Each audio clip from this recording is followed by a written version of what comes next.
of people, especially the guys, once the gyms open back up, and I've been asking them, what is your goal right now? And they all say, I just want to gain a bit of size. I want to get a little bit bigger. I'll do anything to get bigger. So, and then the first thing they think about is train with weights, lift heavy weights, and they'll just keep doing that. Yeah. And then when I ask them, do you know how much you're eating in a day? How many calories are you consuming? And they said, well, actually, I might have like some eggs and toast in the morning, and then some oats, something like that, porridge, and then they come to the gym and they'll train really hard. Well, if you think of it, that's not a lot of calories that they're consuming. So my advice to them, and if you guys like want to bulk up as well, the very first thing is you need to increase your calories. Okay, you need to be in a caloric surplus consistently in order to see results over time. So yes, the training is important, but I don't want you to just train and think about training and do all the heavy weights, all the exercises, but then you're not eating enough. Okay, fair enough, you will get stronger. Okay, there is still that progressive overload. You will still get stronger due to neural adaptation. So the body gets used to lifting like certain amount of weights and you get stronger, but you may not notice any size. Okay, but because you haven't eaten enough calories for your muscles to grow, because you need to fuel the muscles with the calories. Okay, you need a lot of like fuel to make the muscles grow.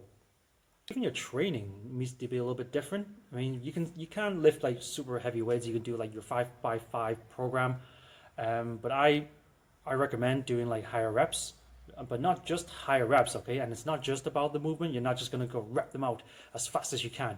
You need to take your time to really think about the muscles being contracting.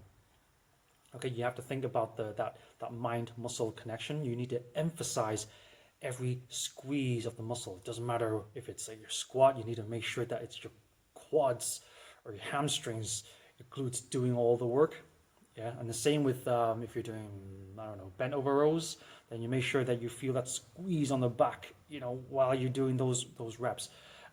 So it's very important to get that mind-muscle connection, feeling the squeeze, and really take your time to squeeze and give them more sort of time under tension. Put your muscles under tension for longer, so they can certainly feel that shock, but also be able to sort of be stimulated because of the exercises.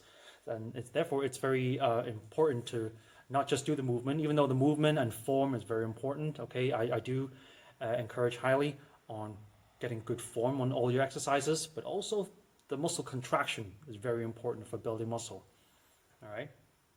Okay, but before you go to do all these exercises, all these fancy exercises, make sure you eat a lot of food. Okay, you eat a lot of calories. Obviously not like excessively. Okay, really depending on your weight and depending on your BMR and things like that. Okay, which I have explained in other videos, and go check them out.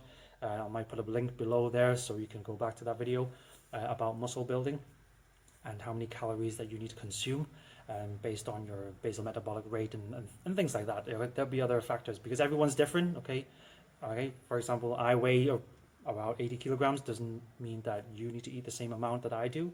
So everyone's different. So it's important that you go ahead and calculate your BMR, your weight, and also your total of daily energy expenditure and things like that. So put all those things together and then work out how many calories you need to eat in a day in order to see results over time. Right? Let me know what you guys think. See you soon. Peace.